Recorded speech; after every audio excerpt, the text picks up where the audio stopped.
जय हिंद दोस्तों, mission defence academy के यूट्यूब चैनल पर आप लोगों का बहुत बहुत स्वागत है। अब देखिए हम करेंगे अगला पेपर, ठीक है। और देखिए इस पेपर में जैसे कि मैंने बताया है, हमें जो सबसे पहले करना है, हम सबसे पहले क्या करेंगे, जीके वाला पार्ट करेंगे। उसके बाद बेटा जनरल साइंस का पार्ट करेंगे और उसके बाद मैथमेटिक्स और किसका करेंगे, रीजनिंग का करेंगे। तो ये हम क्या है कि बेटा पार्ट वाइज करेंगे और ऐसा इसलिए करेंगे क्योंकि जीके जीएस में क्या है, आपको यदि क्वेश्चन आता है तो आप देखते ही टिक लगा लगा सकते हो, लेकिन मैथमेटिक्स और रीजनिंग में ऐसा नहीं है। कई बार क्वेश्चन आपको आता है, गलत हो जाता है, तो उसमें आपका टाइम वेस्ट होता है बहुत ज्यादा। तो इसलिए हम सबसे पहले करेंगे जीके वाला पोर्शन। तो देखिए इसमें सबसे पहला क्वेश्चन ये है कि भारतीय स्वतंत्रता संग्राम के सेनानी को शेर ए पंजाब कहा जाता है। देखो शेर ए पंजाब दो है, ध्यान रखना, एक महाराजा रणजीत सिंह भी है, महाराजा रणजीत सिंह भी है, उनको भी क्या कहा जाता है बेटा, शेर ए पंजाब कहा जाता है। भगत सिंह जी को ध्यान रखना शहीद ए आजम कहा जाता है, शहीद ए आजम। तो कई बार आता है ये क्वेश्चन भी कि निम्न में से शहीद ए आजम कहा जाता है, तो शहीद ए आजम किसको कहा जाता है, भगत सिंह को कहा जाता है। लाला लाजपत राय, ध्यान रखना, लाला लाजपत राय को शेर ए पंजाब कहा जाता है। ध्यान रखना किसको, लाला लाजपत राय को, जिन्होंने की स्वतंत्रता संग्राम में बहुत अच्छी भूमिका निभाई थी। इसके बाद चलिए आगे, टीपू सुल्तान कहां का शासक था। देखो बेटा टीपू सुल्तान हैदर अली का बेटा था, हैदर अली। हैदर अली क्या था बेटा, प्रारंभ में तो एक साधारण सैनिक था, लेकिन अपनी योग्यता के दम पे ये मैसूर का शासक बना, मैसूर का शासक बना। तो जब सीधी सी बात है हैदर अली मैसूर का शासक बना है, तो उसका जो बेटा है टीपू सुल्तान, तो वो भी कहां का होगा, मैसूर का होगा बेटा। कहां का होगा, मैसूर का है, ध्यान रखना। इसके बाद चलिए आगे, गोवा कब स्वतंत्र हुआ। देखो बेटा गोवा की मैं आपको कई एग्जाम में बता चुका हूं, बहुत बार एग्जाम में आया है। गोवा पे क्या था बेटा, 1510 से 1961 तक पुर्तगालियों का राज्य था। किसका था, पुर्तगाली, पुर्तगालियों का राज्य था। लेकिन 1961 में भारतीय सेना ने वहां पे ऑपरेशन विजय किया और कुछ ही घंटों में जो पुर्तगाली सेना है उन्होंने सरेंडर कर दिया, और इस तरह से जो पुर्तगाल के अधीन जो गोवा था, तो गोवा पूरी तरीके से भारत के कंट्रोल में आ गया। तो ये कब की बात है, 1961 की बात है। तो कई बार आता है बेटा, कौन सा ऑपरेशन चलाया था वहां पर, ऑपरेशन विजय चलाया था। एमनेस्टी इंटरनेशनल का मुख्यालय कहां है। देखिए बेटा एमनेस्टी इंटरनेशनल का मुख्यालय कहां पर है, तो देखो बेटा ये आपका एक ध्यान रखना, यूरोप में, और एक नॉन गवर्नमेंट ऑर्गेनाइजेशन है, नॉन गवर्नमेंट ऑर्गेनाइजेशन है, गैर सरकारी ऑर्गेनाइजेशन है। ध्यान रखना नॉन गवर्नमेंट ऑर्गेनाइजेशन है, ये गैर सरकारी संगठन है जो कि मानवाधिकारों के लिए कार्य करता है, और इसका जो मुख्यालय है वो आपका लंदन में स्थित है।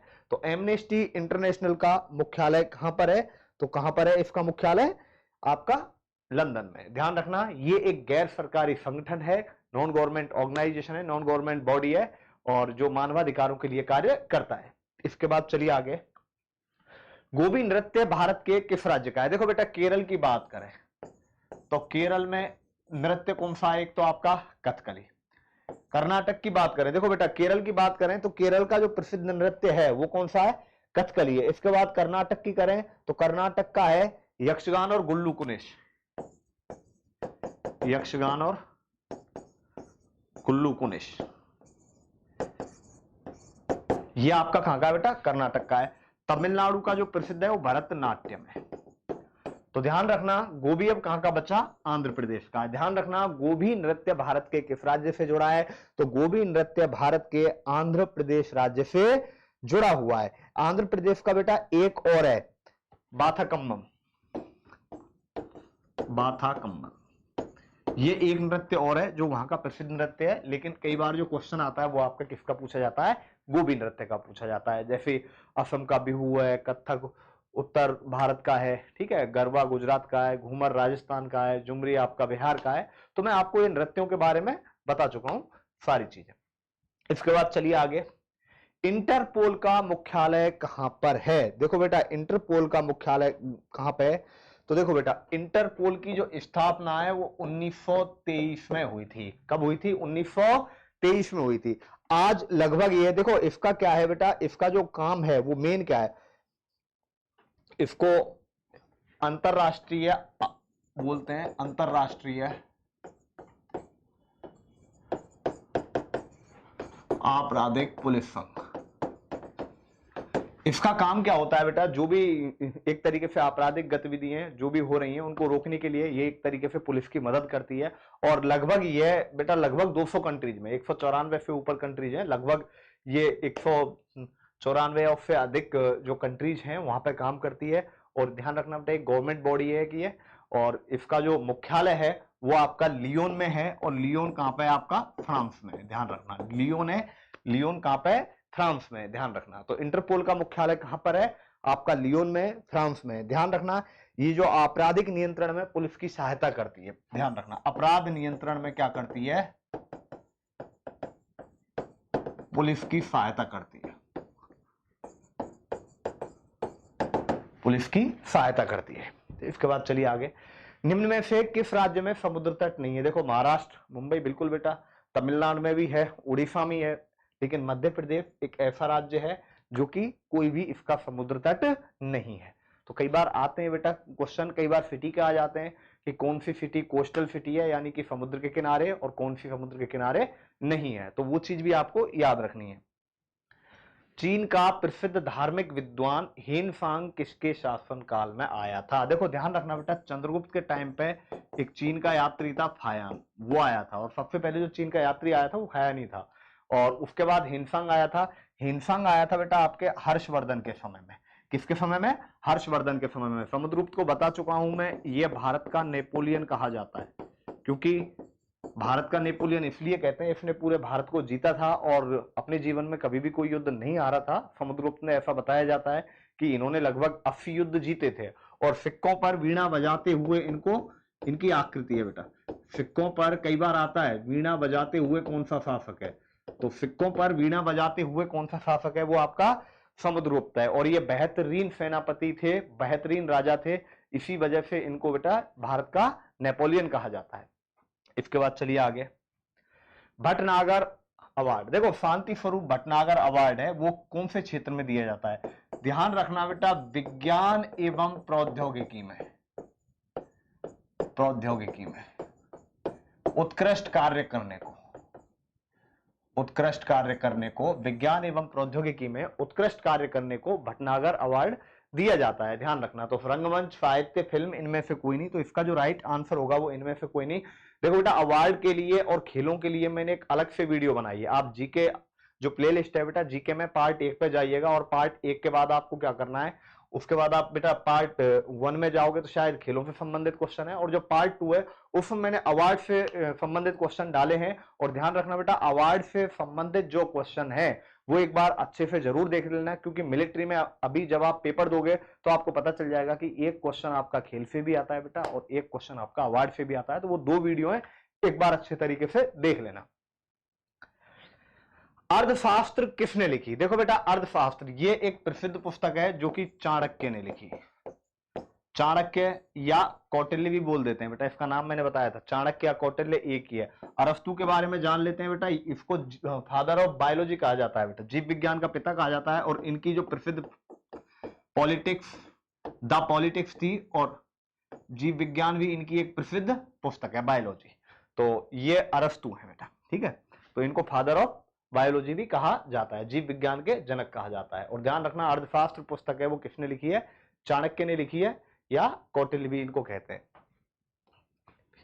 भारत का उपराष्ट्रपति बनने के लिए देखो उम्र चाहिए बेटा 35 वर्ष, और ध्यान रखना किसी भी लाभ के पद पर नहीं हो। ध्यान रखना उम्र कितनी चाहिए, 35 वर्ष, कोई भी लाभ के पद पर नहीं हो, पागल नहीं हो, दिवालिया नहीं हो, ये सारी कंडीशन भारत का उपराष्ट्रपति बनने के लिए होती हैं। लेकिन यहां पे पूछा जाए बेटा, कई बार देखो एक पेपर में क्वेश्चन था, उसमें कई बच्चे कमेंट भी कर रहे थे कि राज्यसभा का सदस्य बनने के लिए, देखो राज्यसभा का सदस्य बनने के लिए आयु चाहिए आपकी 30 वर्ष, और ध्यान रखना लोकसभा के लिए चाहिए कितनी आयु, 25 वर्ष। तो ये चीज ध्यान रखना बेटा, इतनी जल्दी आप कंफ्यूज मत हुआ करो।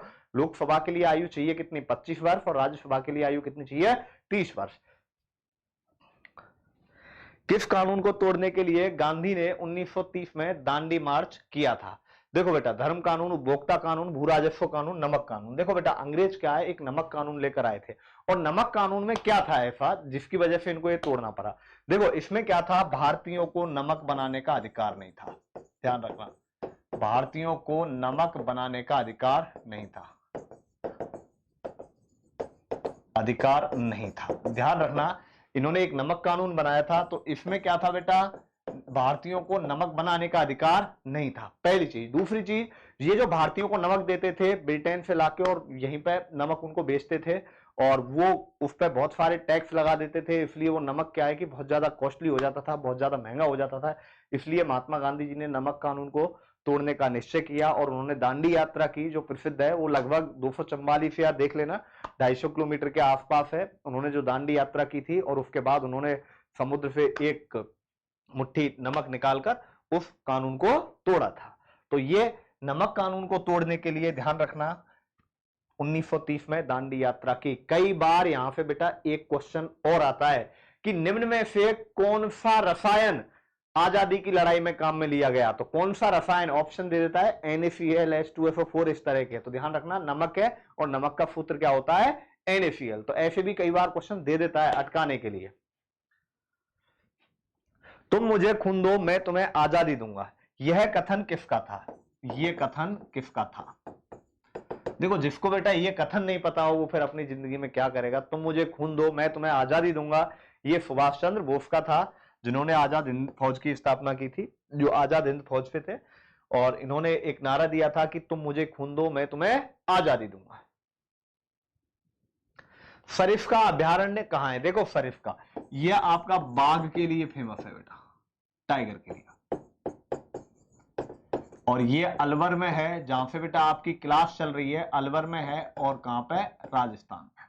तो अलवर में है और कहां पे है ये, राजस्थान में। ध्यान रखना गुजरात में बेटा गिर है, गिर राष्ट्रीय अभ्यारण्य, और गिर राष्ट्रीय अभ्यारण्य किसके लिए है, बबर शेर के लिए प्रसिद्ध है। ध्यान रखना भारतीय शेर के लिए प्रसिद्ध है, ठीक है। और जो सरिस्का है वो किसके लिए, बाघ के लिए। रणथंभौर भी है बेटा बाघ के लिए। अब आओ बेटा मानवाधिकार कब मनाया जाता है, तो देखो पहला ऑप्शन दिया है इसमें 4 जुलाई। देखो 4 जुलाई को अमेरिका का स्वतंत्रता दिवस है, ध्यान रखना अमेरिका का स्वतंत्रता दिवस। 4 जुलाई को क्वेश्चन आ भी जाता है कई बार कि अमेरिका का स्वतंत्रता दिवस कब मनाया जाता है। 4 जुलाई को अमेरिका का स्वतंत्रता दिवस मनाया जाता है। 8 अगस्त को भारत छोड़ो आंदोलन दिवस, भारत छोड़ो आंदोलन इस दिन शुरू किया और भारत छोड़ो आंदोलन दिवस मनाया जाता है इसको। बात करें बेटा 21 अक्टूबर, अब देखो एक ऑप्शन ये भी है इनमें से कोई नहीं, तो ध्यान रखना 21 अक्टूबर को राष्ट्रीय पुलिस दिवस मनाया जाता है, राष्ट्रीय पुलिस दिवस मनाया जाता है, क्योंकि बेटा इसी दिन 1959 को, ठीक है, चीन से लड़ते हुए लगभग 10 या 11 पुलिस वाले थे जो शहीद हो गए थे बेटा। तो राष्ट्रीय पुलिस दिवस, तो अब इनमें से कोई नहीं, ये इसका राइट आंसर है। और वैसे बात करें मानवाधिकार दिवस की, तो ध्यान रखना ये आपका 10 दिसंबर को मनाया जाता है। कब मनाया जाता है, 10 दिसंबर को मनाया जाता है। तो यहां पर देखिए बेटा आपके ये जो जीके का पार्ट है ये आपका कंप्लीट हो चुका है। इसके बाद आते हैं आपका जनरल साइंस की तरफ, भाग 2 सामान्य विज्ञान। लीवर का मुख्य कार्य क्या होता है, देखो बेटा बात करें हम लीवर की, लीवर के बारे में बताया मैंने, सबसे बड़ी ग्रंथि, सबसे बड़ी ग्रंथि भी है लीवर, सबसे बड़ा अंग भी है। ध्यान रखना बेटा शरीर का, तो वो सबसे बड़ा अंग वो कौन सा है, लीवर का है। तो लीवर क्या करता है बेटा, एक तो पाचन के लिए आवश्यक जैव रसायन, पाचन के लिए आवश्यक जैव रसायन प्रोवाइड करवाता है, और प्रोटीन संश्लेषण में भी काम करता है। तो इसमें क्या आ गया बेटा, पाचन क्रिया के काम में आता है लीवर, ध्यान रखना। तो इसका जो राइट आंसर है वो क्या हो जाएगा, पाचन क्रिया हो जाएगा बेटा। इसके बाद चलते हैं आगे, कैलोरी निम्न में से किसका मात्रक है। देखो शक्ति, शक्ति का मात्रक बेटा वाट होता है या आपका जूल सेकंड भी होता है, ध्यान रखना जूल सेकंड भी होता है, वाट बोल रहे हैं जूल सेकंड बोल रहे हैं। वोल्ट आपका बेटा विभवांतर या विद्युत विभव का होता है। बल का ध्यान रखना बेटा न्यूटन होता है। और ऊष्मा, देखो कैलोरी, ऊष्मा और ऊर्जा ध्यान रखना एक ही चीज है, ठीक है। ध्यान रखना जो तापीय फॉर्म में आती है तो ये ऊष्मा हो जाती है, ऊष्मा ऊर्जा एक ही है। इसका मात्रक आपका बेटा जूल भी होता है और कैलोरी भी होता है, ध्यान रखना कैलोरी। तो कैलोरी किसका मात्रक हो जाएगा, ध्यान रखना ऊष्मा का मात्रक हो जाएगा। ताप का सर्वाधिक, देखो बेटा ताप के सर्वाधिक जो सुचालक हैं वो ध्यान रखना बेटा सिल्वर और कॉपर है, ध्यान रखना। चांदी है, वैसे चांदी और चांदी है, चांदी के बाद क्या है बेटा तांबा है। तो ताप का जो सर्वाधिक है, ताप का और विद्युत का जो सर्वाधिक सुचालक है वो क्या है बेटा, सिल्वर है या चांदी है।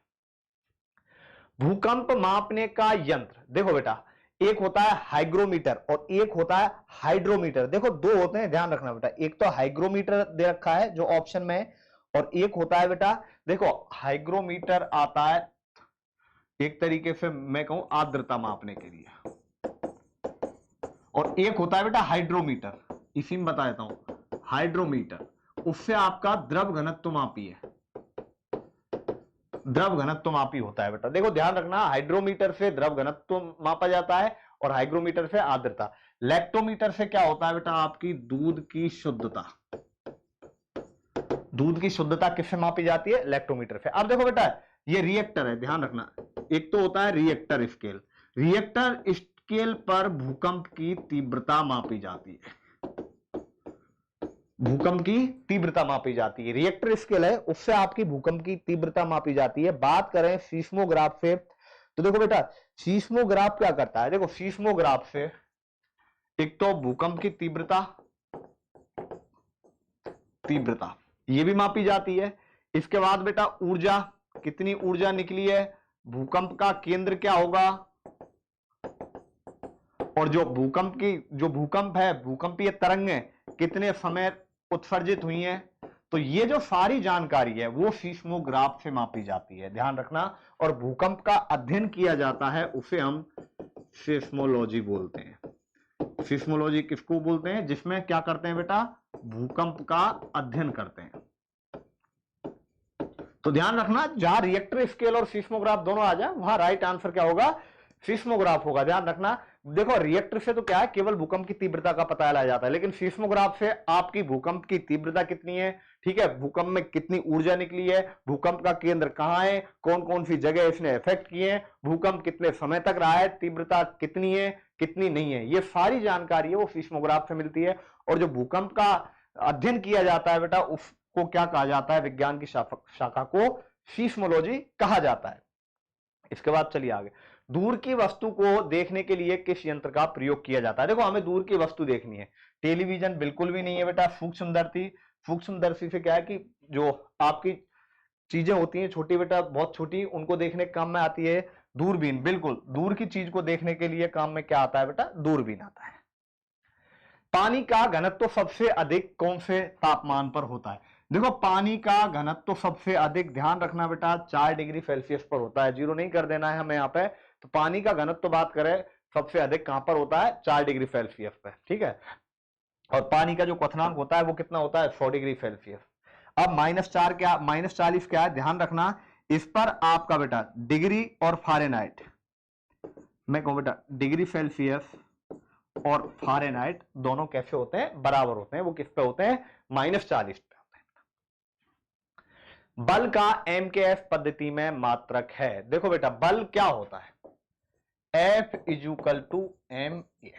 ma, m का यूनिट किलोग्राम, a का मतलब मीटर पर सेकंड का स्क्वायर। तो ये बेटा आपकी बल की MKF पद्धति आ गई, इसको हम न्यूटन में भी ले लेते हैं। तो डाइन देखो बेटा इसकी CGS पद्धति है, ठीक है, वाट शक्ति का मात्रक है, वाट किसका मात्रक है बेटा, शक्ति का मात्रक है। तो इसका जो राइट आंसर होगा वो क्या होगा, न्यूटन होगा, या किलोग्राम मीटर पर सेकंड स्क्वायर, जो भी आएगा। विटामिन सी की कमी से होने वाला रोग है, देखो डी की कमी से होता है रिकेट, स्कर्वी सी की कमी से, बेरी बी की कमी से, रतौंधी ई की कमी, ए की कमी से, और ई की कमी से होता है बेटा आपका नपुंसकता। तो इसका जो राइट आंसर है सी की कमी से कौन सा हो रहा है, स्कर्वी। देखो हम देख रहे हैं क्वेश्चन बहुत ज्यादा रिपीट हो रहे हैं, विटामिन की कमी से होने वाले रोग पूछे जा रहे हैं अमूमन एग्जाम में, तो ध्यान रखना ये हमें याद रखने हैं। वायु में नाइट्रोजन का कितना प्रतिशत होता है, देखो बेटा नाइट्रोजन होती है 78.5%, यह आपकी ऑक्सीजन होती है, यह आपकी ध्यान रखना बेटा CO2 होती है, ठीक है। तो इसका जो राइट आंसर होगा वो क्या हो जाएगा, ऑप्शन के हिसाब से 78% हो जाएगा बेटा। इसके बाद चलिए आगे, कोश का विभाजन निम्नलिखित में से किस प्रक्रिया से होता है, युग्मन, माइटोसिस, हेट्रोफिस है, देखो हेट्रोफिस का मतलब तो पसीना होता है, माइट्रोफिस इसी को हम कोश का विभाजन बोलते हैं बेटा, तो कोश का विभाजन माइटोसिस प्रक्रिया में होता है, ध्यान रखना। लोहे का अयस्क है, देखो बॉक्साइट आपका एल्यूमिनियम का अयस्क है, ध्यान रखना बेटा, बॉक्साइट किसका अयस्क है, एल्यूमिनियम का अयस्क है, ध्यान रखना। डोलेमाइट है, डोलेमाइट आपका बेटा मैग्नीशियम का अयस्क है, Mg। हेमेटाइट आपका लोहे का अयस्क है, ध्यान रखना, ये आपका किसका है, लोहे का, तो राइट आंसर क्या हो जाएगा, हेमेटाइट। क्यूप्राइट शायद देख लेना कॉपर का है। गोली दागने के बाद पीछे की ओर धक्का मारना किस कारण होता है, देखो बेटा न्यूटन की गति के 3 नियम है, पहला है जड़त्व का नियम, बताया था आपको, जड़त्व का नियम, दूसरा है संवेग संरक्षण का नियम, और तीसरा नियम है वो आपका है क्रिया प्रतिक्रिया का नियम, क्रिया प्रतिक्रिया का नियम। तो ये न्यूटन की गति का ध्यान रखना कौन सा नियम है बेटा, तीसरा नियम है, ऊर्जा संरक्षण का नियम नहीं है ये। इसके बाद चलिए आगे चलते हैं। प्लेग की बीमारी किससे फैलती है, देखो बेटा प्लेग की बीमारी किससे फैलती है, देखो मच्छर की बात करें तो मच्छर से बेटा प्लेग की बीमारी नहीं फैलती है, मलेरिया, डेंगू, ठीक है, ये चिकनगुनिया, ये आपके मच्छरों से फैलने वाले रोग हैं। कुत्ते से आपका बेटा मेन जो फैलता है वो रेबीज होता है, या हाइड्रोफाबिया भी बोलते हैं। चूहों से क्या फैलता है बेटा, प्लेग फैलता है, ध्यान रखना। एल्कोहल का हिमांक, देखो बेटा वैसे बात करें एल्कोहल का हिमांक -114 डिग्री सेल्सियस होता है, तो ये दे नहीं रखा है, आप ऑप्शन में देख लो क्या है बेटा, यदि ऑप्शन में इस तरीके का आ जाए तो ये देख लो -114 के नजदीक कौन सा है, -125 है, तो एल्कोहल का हिमांक है -125 कर देना ऑप्शन के हिसाब से, वैसे -114 डिग्री सेल्सियस होता है। कार्य की इकाई है, देखो ओम, ओम बेटा प्रतिरोध की है, वॉट ये आपकी बेटा शक्ति की है, और जूल ये आपकी कार्य और ऊर्जा की है, ध्यान रखना। एक और बताई थी मैंने, कैलोरी भी आ जाती है इसमें यदि वैसे लेते हैं तो यहां पर आपका देखो बेटा ये जनरल साइंस के क्वेश्चन हो चुके हैं। अब इसके बाद आते हैं हम कहां पे, मैथमेटिक्स पे। अब देखो बेटा मैथमेटिक्स सबसे पहले आओ, एक खिलौनों, जब खिलौने के मूल्य में 20% की वृद्धि हो गई और खिलौनों की संख्या 15% कम हो गई, देखो संख्या का मतलब है बेटा खिलौनों की बिक्री में 15% की कम हो गई, तो दुकानदार की कुल बिक्री पर क्या प्रभाव पड़ेगा। देखो मान लेते हैं बेटा पहले हम 100 रुपए के खिलौने बेचते थे, कितने रुपए के खिलौने बेचते थे, 100 के। अब बेटा 20% की वृद्धि हो गई, तो जो खिलौने पहले 100 में आते थे वो अब 120 में आएंगे, क्योंकि 20% बढ़ा देना है, कितने में आएंगे, 120 में। अब आगे कमी कर देनी है बेटा 15% की, तो 15% की कमी की, तो अब 120 का 15% निकालो, तो ये 5 बार, ये 6 बार, 3 बार, 6 तिया 18 आ गया, 120 में से 18 घटा दो तो कितना रह गया बेटा, 102। तो पहले 100 रुपए के खिलौने बिकते थे, अब 102 के बिकते हैं, तो कितने प्रतिशत लाभ हो गया बेटा, 2% का लाभ हो जाएगा, तो कितना आ जाएगा, 2% का लाभ। इसका वर्गमूल होगा, देखो बेटा 81 का वर्गमूल क्या होता है, 81 का वर्गमूल 9, कितने अंक के बाद है जी, देखो 1 2 3 4 5 6, 1 2 3, पॉइंट ध्यान रखना 2 पर 1 लगता है, पॉइंट 2 पर 1 लगता है, तो इसका जो राइट आंसर है वो क्या आ जाएगा, बी। किसी संख्या तथा उसके व्युत्क्रम का योग 26/5 है, तो संख्या क्या होगी, देखो बेटा ऐसा क्वेश्चन आ जाए तो आंख बंद करके 5 आंसर कर दो, जो नीचे आएगी संख्या वही इसका राइट आंसर होगी, नहीं तो वैसे करके देखते हैं। एक संख्या मान ली हमने x है और उसका अपोजिट 1/x है और इनका योगफल है 26/5। अब देखो x कॉमन आ गया, x² + 1 बराबर 26/5। अब देख लो एक बार x का मान 5 है तो 5 का स्क्वायर प्लस 1 कितना हो जाएगा, 26।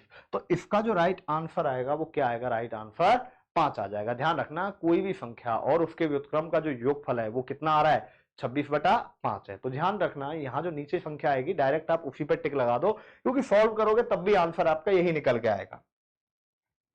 इसके बाद चलिए आगे चलते हैं। 15 बेटा देखो ये डिग्री नहीं है, इसको सही कर लेना, 15 की पावर 0 है, ये 15 की पावर 0 है, इसका मान क्या होगा, a की पावर 0 बराबर होता है 1। देखो सीधा सा है, किसी भी संख्या की घात 0 लेते हैं, यदि किसी भी संख्या की घात 0 लेते हैं तो उसका मान हमेशा ध्यान रखना क्या होता है, 1 होता है। तो 15 की घात 0 का मान, 15 की घात 0 का मान क्या होगा बेटा, 15 हो जाएगा। 15 घात 0 का मान सॉरी क्या हो जाएगा 1 हो जाएगा। 0 नहीं 1 होगा बेटा 1।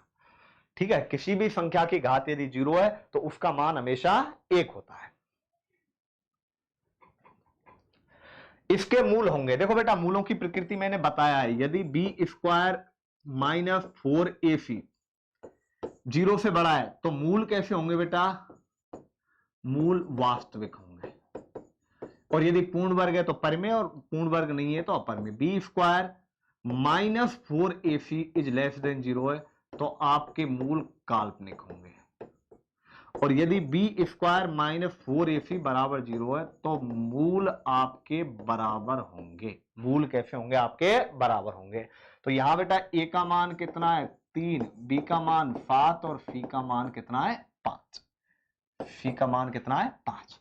तो बेटा बी स्क्वायर माइनस 4ac निकालो, तो बी स्क्वायर माइनस 4ac निकालेंगे तो बी का मान 7 का स्क्वायर माइनस 4, ए का मान कितना है बेटा 3 और बी का मान सी का मान ए का मान 3 कर दो और सी का मान कितना है बेटा 5।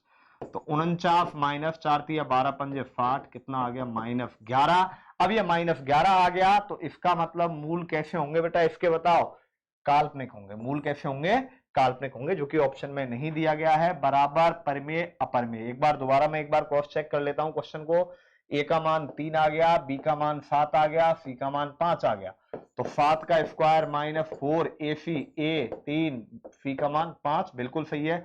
ऑप्शन डी यहां पे बेटा काल्पनिक लिख लेना, आप क्या लिख लेना काल्पनिक। तो इसके मूल हैं वो कैसे हो जाएंगे, काल्पनिक हो जाएंगे। ध्यान रखना बी स्क्वायर माइनस 4ac यदि 0 से बड़ा है तो मूल कैसे हो जाएंगे बताओ बेटा, यदि 0 से बड़ा है तो मूल आपके वास्तविक है, यदि 0 से छोटा है तो मूल काल्पनिक है, 0 के बराबर है तो मूल बराबर है। यदि देखो वास्तविक में यदि ये पूर्ण वर्ग संख्या आती है तो मूल परिमेय होंगे, और पूर्ण वर्ग संख्या नहीं आती है तो ध्यान रखना बेटा मूल कैसे होंगे आपके अपरिमेय होंगे। इसके बाद चलिए आगे चलते हैं। किसी त्रिभुज के दो कोण 35 और 75 है तो तीसरा कोण है। देखो बेटा त्रिभुज के तीनों कोणों का योगफल होता है 180। तीनों कोणों का योगफल होता है बेटा कितना 180। तो तीसरा कोण ज्ञात करना है हमें। तीसरा कोण ज्ञात करना है 180 माइनस पहला 35 है, दूसरा 75 है। तो 180 माइनस 35 और 75 कितने हो गए बेटा 120 हो गए। ये कितना आ गया सॉरी 35 और 75 5 और 5 10 110 हो गए, और ये घटाने पे कितना आ जाएगा 70 आ जाएगा। जल्दबाजी मत करना क्योंकि यहां पर यदि मैं 120 कर देता तो ऑप्शन में 60 भी दिया गया है, तो जल्दबाजी नहीं करनी है हमें। कितना आ जाएगा बेटा 70 आ जाएगा। घनमूल देखो बेटा 92 61 का घनमूल। देखो घनमूल की ट्रिक मैंने आपको बहुत अच्छे से बताई है क्लासरूम में। यदि यहां अंतिम अंक 1 है, 1 है तो घनमूल में देखो 1 कहां पे आता है 1 पे, 3 अंक उड़ा देंगे यहां पे क्योंकि यहां बेस कितना है 3 9 9 से ठीक छोटी घन संख्या क्या है बेटा 8, और 8 किसका है 2 का है। तो ये कितने का हो जाएगा बेटा 21 का हो जाएगा। ध्यान रखना कितने का हो जाएगा 21 का हो जाएगा। दोबारा देख लो अंतिम अंक 1 है तो 1 का, इसके बाद 3 अंक उड़ा दो, 9 से ठीक छोटी घन संख्या 8 है, 8 कितने का है 2 का है।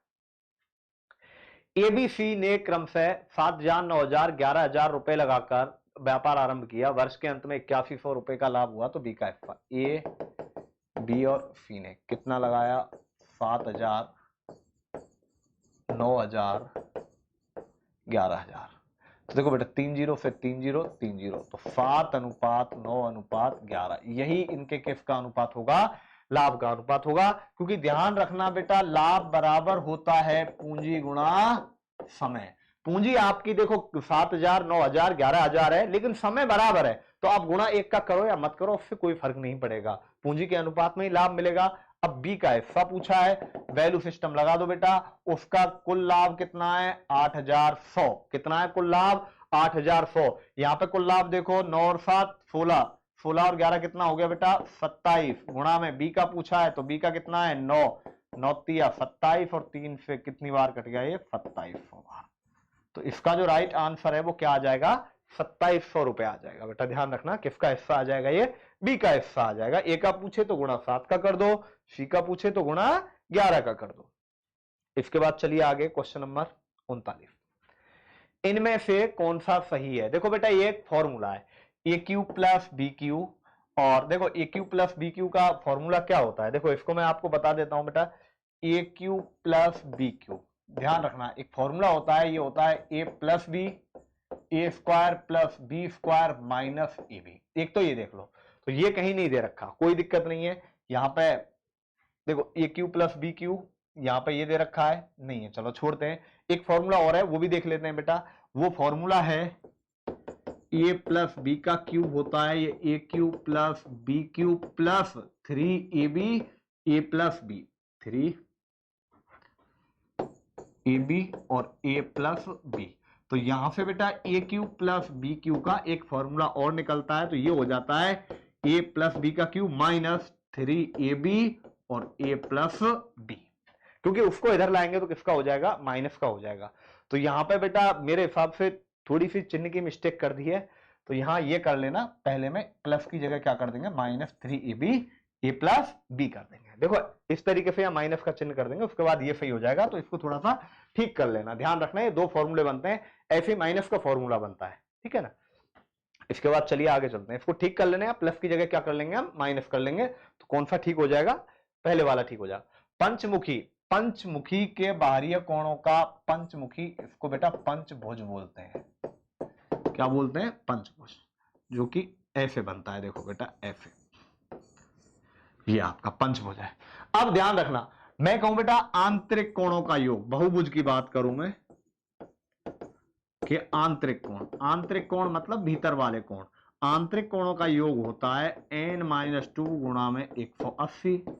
बाहरी कोणों की बात करूं तो बाहरी कोणों का योगफल होता है 360। त्रिभुज, चतुर्भुज, पंचभुज, षटभुज, कुछ भी हो, सबके बाहरी कोणों का योगफल कितना होता है बेटा, 360 होता है। तो बाहरी कोणों का योगफल पूछा है, तो बाहरी कोणों का योगफल कितना है, 360। यदि ये पूछता आंतरिक कोणों का योगफल कितना है, तो बेटा n की जगह 5 रख देते, 5 - 2 3 गुणा 180, 18 तिया 54, 540 आ जाता है। जल्दबाजी नहीं करनी है, 540 पे टिक नहीं मार देना है, ध्यान रखना। आंतरिक कोणों का योगफल n-2 गुणा 180 होता है, बाहरी कोणों का योगफल कोई भी आकृति हो 360 होता है।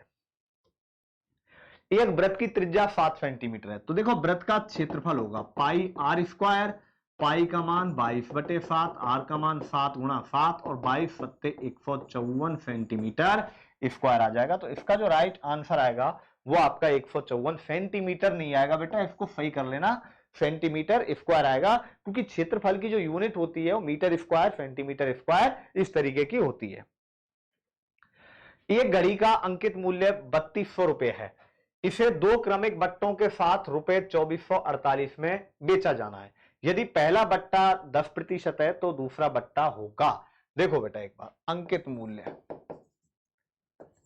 3200, पहला बट्टा कितना है बेटा, इनमें से विक्रय मूल्य क्या है, एक बार मैं देख लूं बेटा, विक्रय मूल्य क्या है 2448।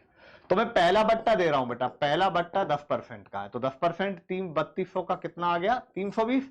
तो 320 3200 माइनस क्या कर देना है बेटा, 320, 0 8 और यहां बेटा 31 में से 3 गए तो 2880।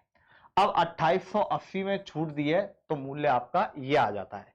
तो मैं दूसरी छूट याद कर रहा हूं बेटा, दूसरी छूट याद कर रहा हूं। तो देखो 2880 में से ये आप क्या कर दीजिए बेटा, घटा दिए, 10 में से 8 गए तो कितना बचा बेटा, 2 बचा। ध्यान रखना यहां 8 है, 8 में से 4 नहीं, 7 में से 4 गए तो कितना बचा, 3 बचा, ठीक है। 8 में से 4 गए तो 4, तो कितना आ गया बेटा 432।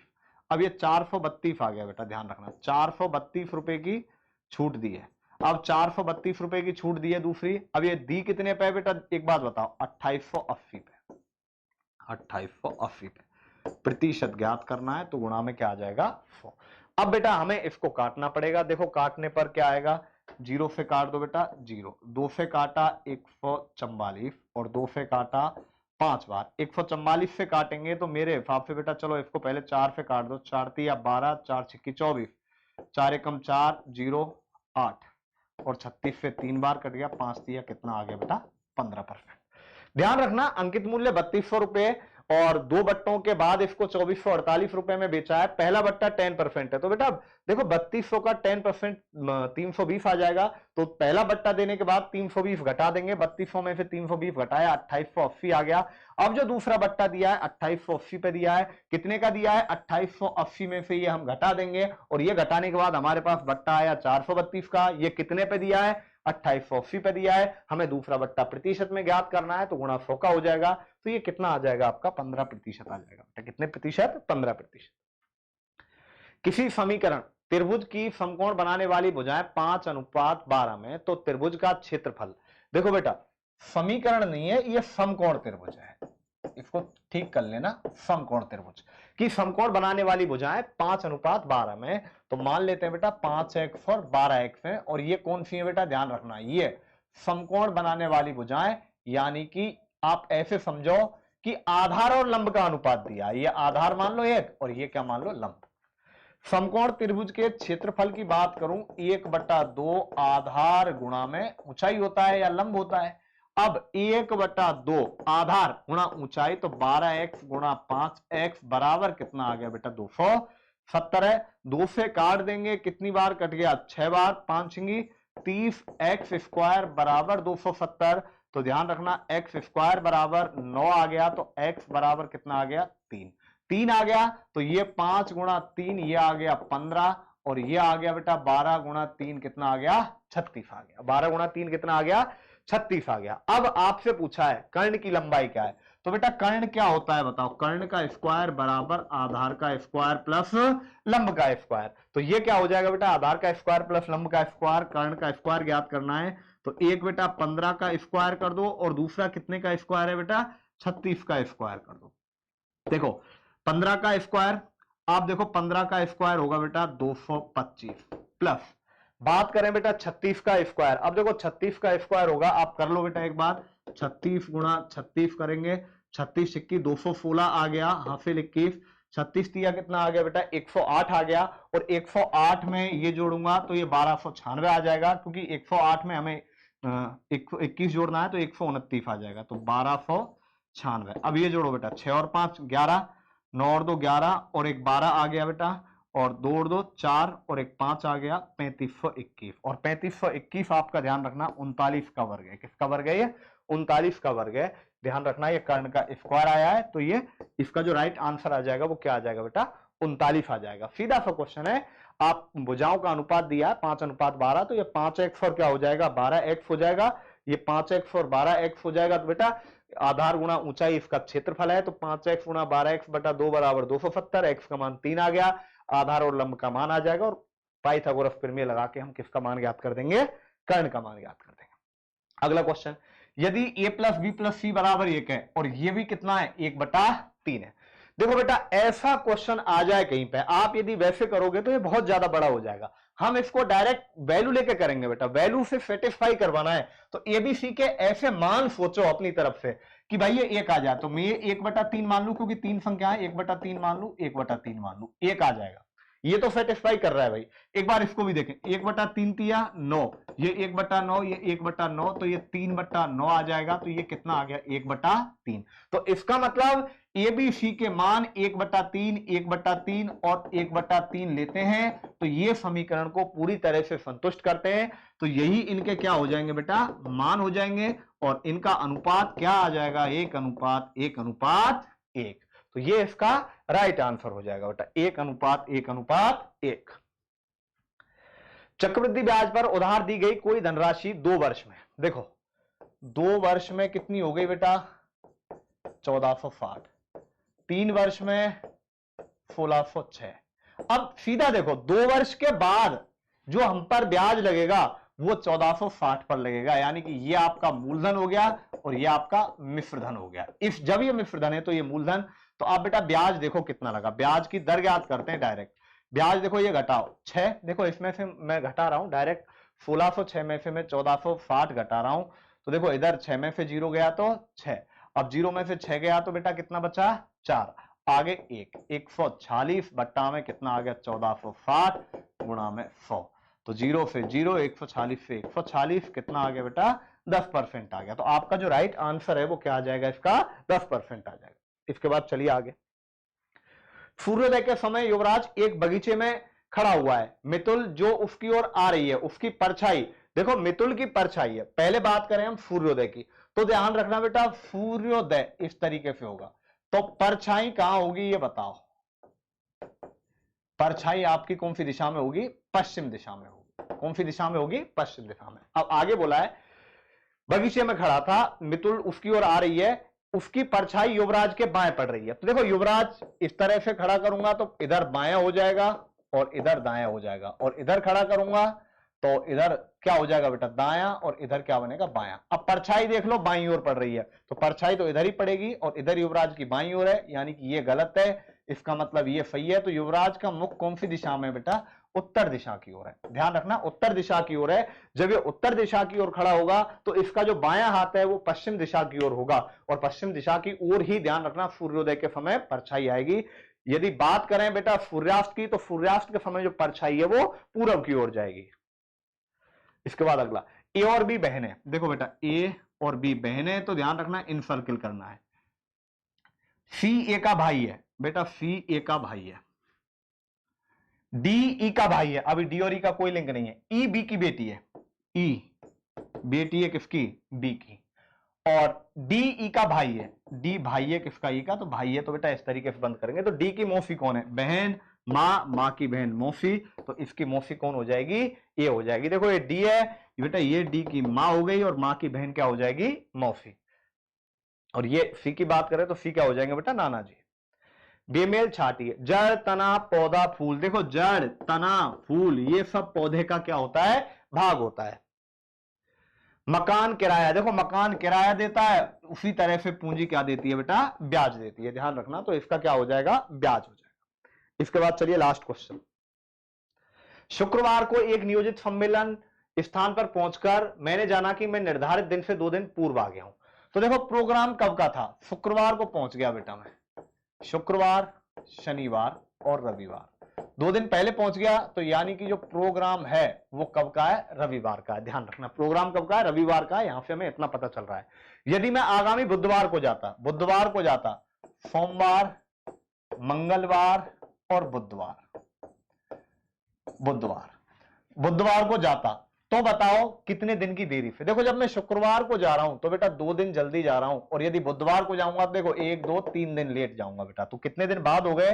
3 दिन बाद हो जाएगा बेटा इसका आंसर। तो यहां पर आपका ये पेपर समाप्त हो जाता है।